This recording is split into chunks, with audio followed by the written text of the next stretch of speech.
on va aborder dans cette séance la deuxième partie des capteurs analogiques 2/4.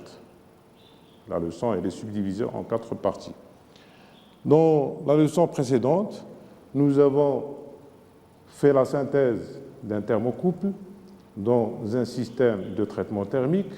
Donc, comme vous le rappelez, on avait vu que le thermocouple il développait une tension qui était proportionnelle à la tension, à la température à mesurer.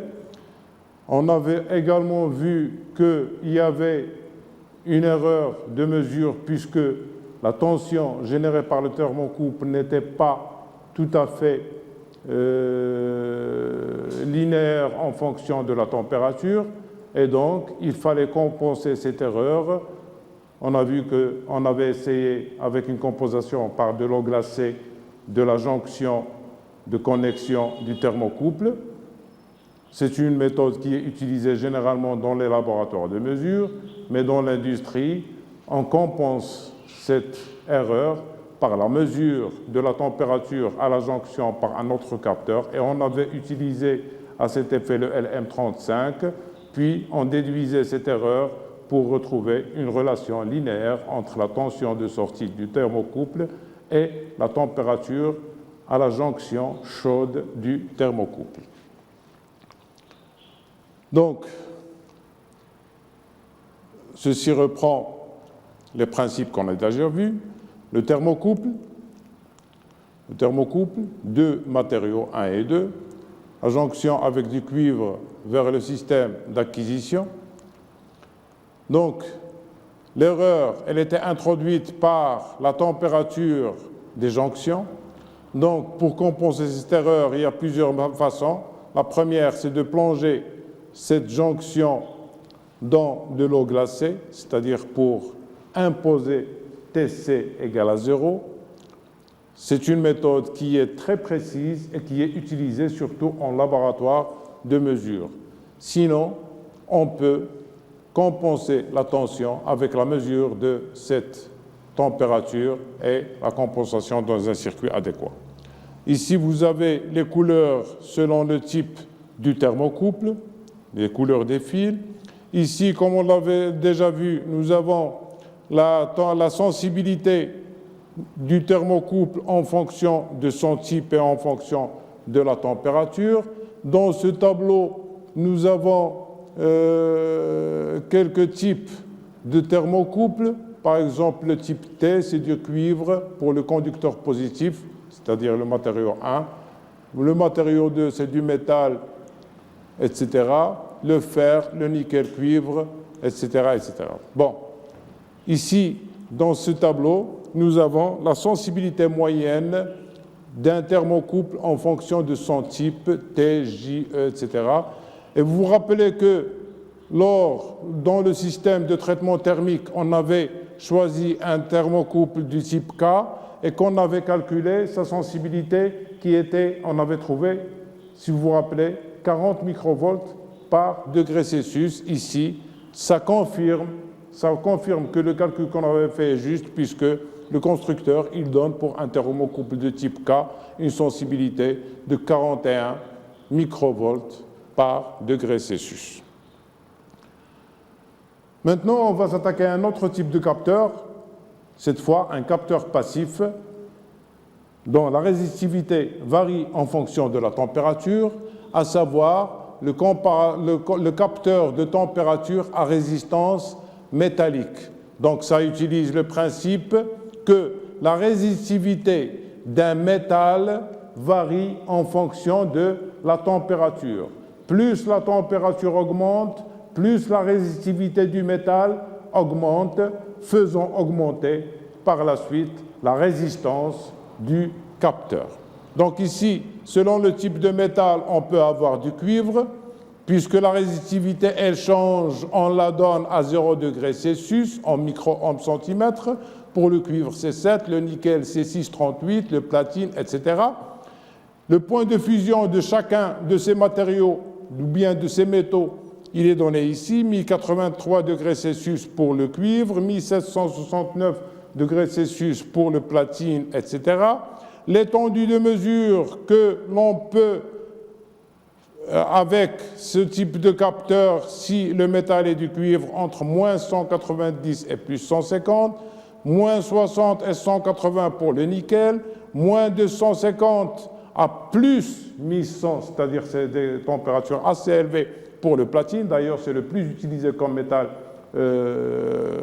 thermorésistif. Et pour moins 269 à plus 27 degrés pour l'indium. Ici, vous avez le rapport de la résistance du capteur à 100 degrés par rapport à sa valeur à 0 degré. Ici, c'est 1,427, le rapport, etc. Ici, c'est 1,39. Ça veut dire que si la résistance à 0 degré Celsius égale à 100, ça veut dire que la résistance à 100 degrés Celsius, ça va être 139,2 ohms, par un petit calcul simple. Donc, la résistance d'une pièce de platine à 0 degré Celsius, on va l'appeler R0. Sa résistance à la température θ en degrés Celsius est donnée par Rθ égale à R0, facteur de 1 plus alpha θ. Avec alpha, c'est le coefficient de température de la PTC. Donc ici, pourquoi je dis PTC? Parce que c'est une résistance au platine, PT, de symbole chimique PT. C'est une PT 100, puisque R0, par exemple, sur cet exemple, R0 égale à 100 ohms, ça sera une PT 100. Sinon, si R0 à 0 degré Celsius égale à 500, ça sera une PT 500. Sinon, si c'est égal à 1000 ohms à 0 degré Celsius, ça sera une PTC, une PT 1000.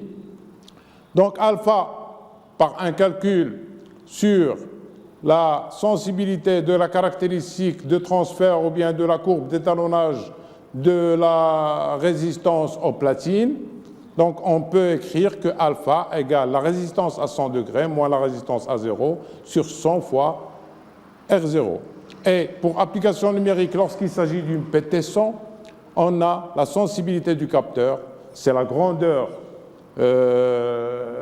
électrique sur la grandeur physique. Donc ici, qu'est-ce qui varie? C'est la résistance. Donc la grandeur électrique, ça sera de sortie, ça sera ohm. Qu'est-ce qui est présent en entrée? C'est la température, donc ce sera ohm par degré Celsius. Donc ici, vous avez une résistance métallique aux platines réelle avec 3 fils pour le branchement. Donc la tête aux platines, les fils de connexion jusqu'à 2 mètres et 3 fils de connexion. Pourquoi 3 fils de connexion? Pour connecter une résistance, un capteur à résistance métallique, on a 3 solutions. Soit on peut acheter un capteur à 2 fils, ou bien à 3 fils, ou bien à 4 fils. La différence, c'est que pour un capteur à 2 fils, les mêmes fils sont utilisés pour fournir le courant de polarisation de notre résistance, de notre capteur, et les 2 fils aussi, ils rapportent la mesure de la tension à leur borne.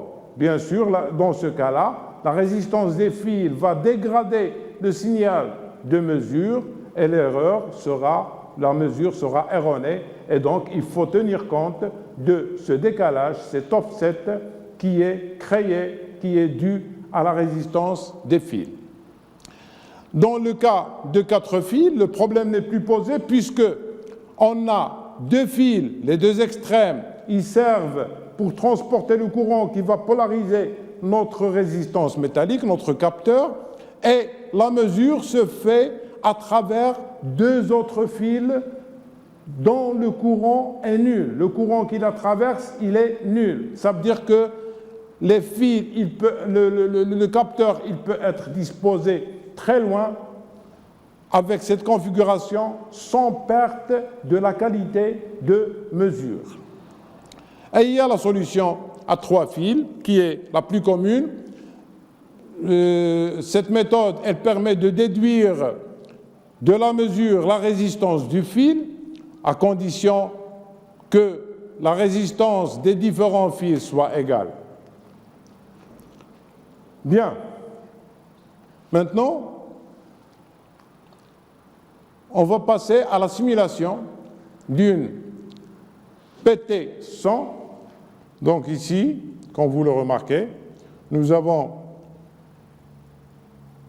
sur un logiciel de simulation,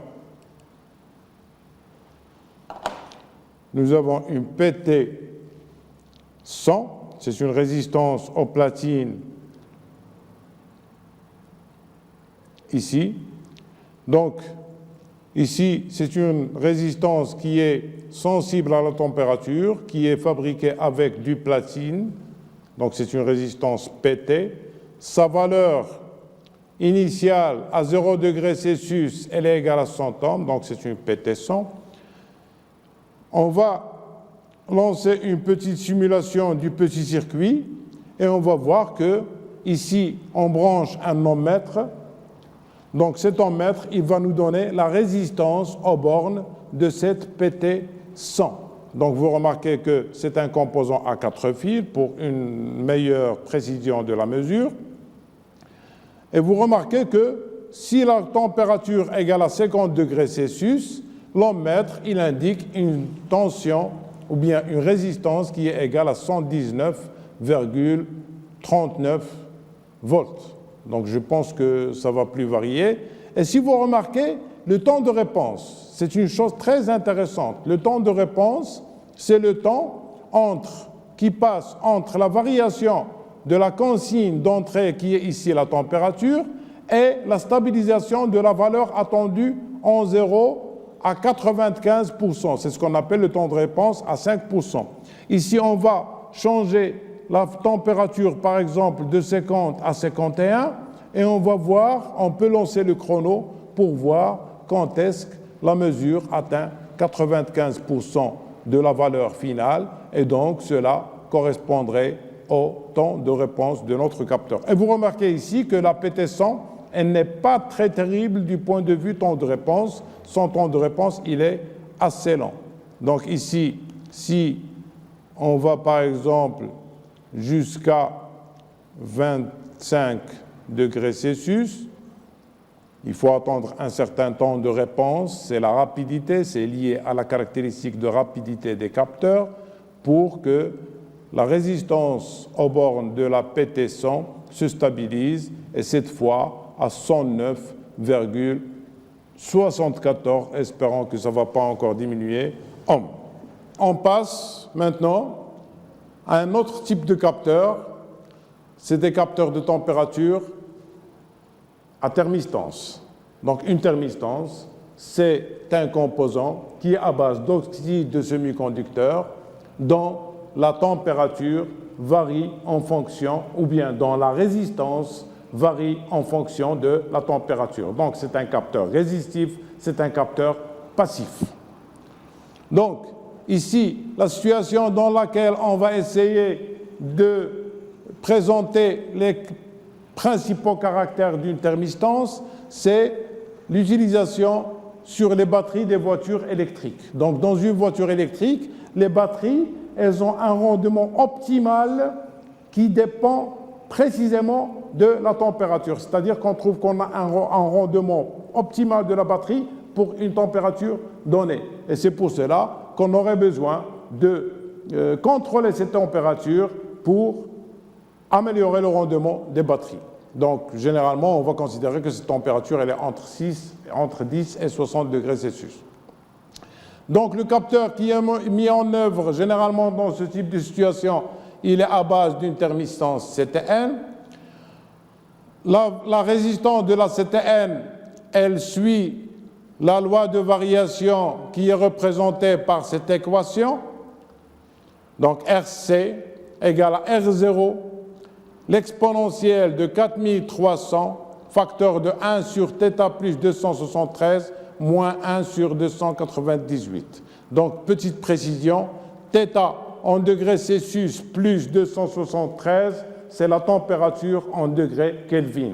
Donc, lorsqu'on a une température en degrés Celsius et qu'on veut la convertir en degrés Kelvin, on la prend, on lui ajoute 273 et on obtient la température en degrés Kelvin correspondante. Sur ce, de 298, si on applique cette règle, ça sera égal à 25 plus 273. Donc 298 Kelvin, ça correspond à 25 degrés Celsius. Bien. Donc ici, une petite nuance. R0 pour la résistance, pour le capteur à résistance métallique, il correspondait à la température de 0 degré Celsius. Ici, il correspond pour la CTN à la température de 25 degrés Celsius, puisque pour 25, ça va nous donner 1 sur 298 moins 1 sur ce 298, c'est 0. 0 fois 4300, c'est 0. L'exponentielle de 0, c'est 1. Et R0 fois 1, c'est R0. Donc, à 25 degrés Celsius, la résistance de la CTN, elle est égale à R0. Donc, ici, la même chose. On revient pour faire une petite simulation de notre CTN. Donc, ici, on ouvre le logiciel de simulation. Donc, si on augmente la température, la résistance diminue.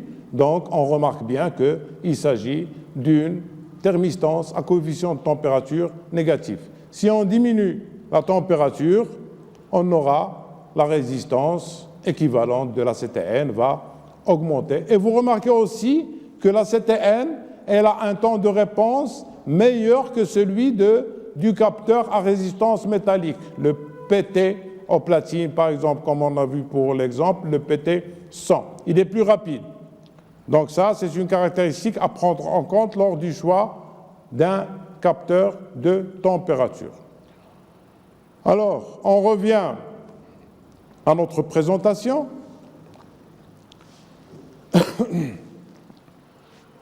Ici, c'est le montage qu'on vient d'utiliser pour la simulation.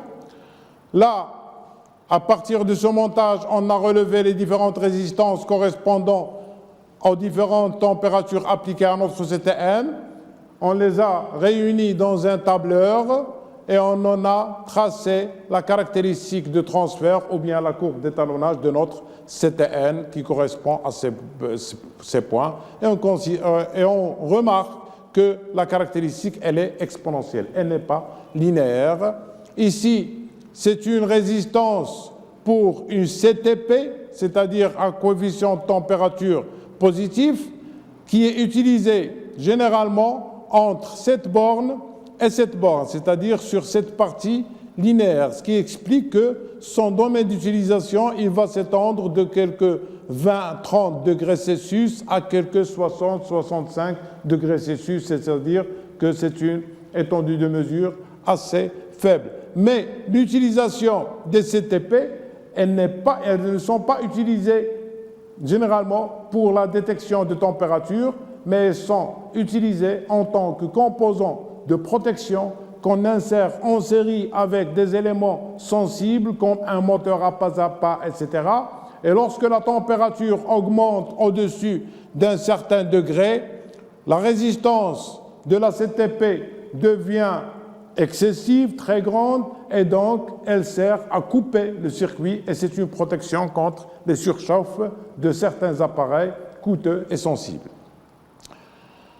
Donc, remarque, la courbe, elle est non linéaire pour la CTN. On peut la linéariser en branchant une résistance adéquate aux bornes de la CTN et à voir le sujet de SI 2018, session normale, pour voir comment on linéarise en branchant une résistance en parallèle. Maintenant, on va passer à une activité pratique. C'est la réalisation d'un thermomètre à l'aide du capteur LM35, temperature sensor, capteur de température, à base d'une carte Arduino qui va faire office de carte de traitement. Donc ici, on a acquérir, traiter et communiquer. La communication, on va la faire à travers un afficheur LCD 16x2 en mode I2C, c'est une liaison série entre le microcontrôleur ou bien la carte à microcontrôleur et l'afficheur. Donc SDA, c'est pour les données, SCL, c'est pour l'horloge. On passe à la réalisation pratique d'un thermomètre à base du circuit intégré, le LM35, qui est un capteur de température à silicium. Donc, il se présente sous différents boîtiers, différents packages. On retrouve le boîtier TO92 qui ressemble à ceci. Donc, nous avons le méplat. À la partie droite du méplat, c'est le VCC. La partie gauche du méplat, c'est la masse. Et la broche intermédiaire du milieu, c'est la broche qui correspond au signal qui est fourni par le capteur en réponse à une excitation de température. On aura besoin également, donc, la fonction acquérir, elle est réalisée à l'aide du capteur. La fonction traiter, on va l'assurer avec une carte de traitement à base de microcontrôleur. Et la fonction communiquer, elle va être remplie par un afficheur à cristaux liquides avec un protocole de communication série.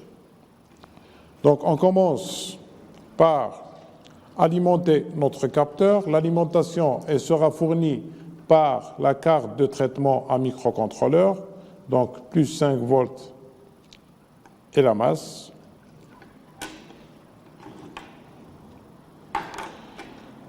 Donc, cette alimentation, on va la fournir à la breadboard entre plus 0 et 5 volts. On alimente notre capteur, le plus VCC,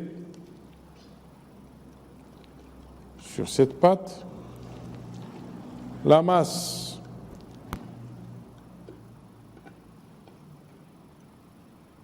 sur cette patte. Et la sortie qui vient attaquer l'entrée à zéro analogique de notre carte à microcontrôleur. Du côté de l'afficheur, on aura besoin de brancher notre alimentation plus VCC plus 5 volts, donc on va la prendre à partir d'ici, de cette ligne. Le moins VCC ou bien la masse, le GND qu'on va, donc on prend un autre câble, donc le moins VCC qui vient ici. Les deux signaux de données et d'horloge pour la transmission du signal sous forme série I2C, ils viennent se brancher sur A4 pour le SDA et A5 pour le SDC, c'est le signal d'horloge qui permet de synchroniser la communication I2C série. Donc, à ce terme, on va alimenter avec une interface USB série. Le programme qui gère ce thermomètre, il est déjà téléversé dans notre microcontrôleur. Au démarrage, on a un message d'accueil et ensuite, après 2 secondes de temporisation, il affiche la température qui est ici égale à 28,35 ou bien 0,84 degrés Celsius. Si on chauffe notre capteur à l'aide d'un briquet, par exemple, on remarque que la température est directement répercutée sur l'afficheur 62, 60, 58, etc. On rechauffe à nouveau et donc elle remonte jusqu'à 91 degrés et elle redescend. Rappelons que notre capteur LM35, c'est un capteur hautement linéaire et dans la plage de mesure ou bien l'étendue de mesure, elle s'étend de moins 55 degrés à 155 degrés. Donc là, on chauffe, on remarque que la température augmente, elle redescend, etc. Donc là, on va revenir à notre présentation pour faire une synthèse sur le choix d'un capteur de température. Donc on revient à notre présentation. Nous venons de réaliser ce circuit qui est un thermomètre de température. Maintenant, on va récapituler en parlant des questions qu'il faut se poser lors d'un choix d'un capteur de température. Donc, comment choisir un capteur de température? Les questions à se poser. Donc, La première question, c'est la température à mesurer est-elle supérieure à 500 degrés? Donc, si c'est une grande température industrielle généralement, on utilise un thermocouple. Donc, un thermocouple, on choisit la classe du thermocouple K, R, etc. qu'on a vu, tout en sachant que le thermocouple, il n'est pas très linéaire. Deuxième question à se poser, c'est avez-vous besoin d'une réactivité? La réactivité, on veut dire par là le temps de réponse, meilleur qu'une seconde. Si oui, utilisez un thermocouple. Donc le thermocouple, il est relativement rapide comme capteur de température. Devez-vous mesurer la température ambiante? Si oui, utilisez une CTN ou une PT100 selon la réactivité désirée, c'est-à-dire selon la vitesse de mesure qu'on désire. Et on a vu tout à l'heure que la CTN était plus rapide, elle est plus réactive, autrement dit, qu'une PT100.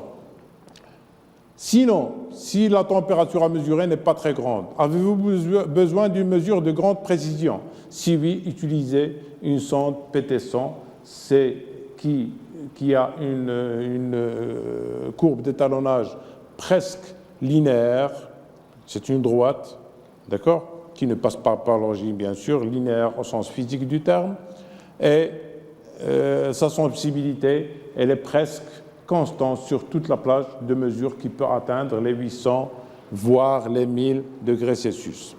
La plage de température est-elle adaptée à une CTN? Si oui, utilisez un thermistor ou bien une thermistance du type CTN.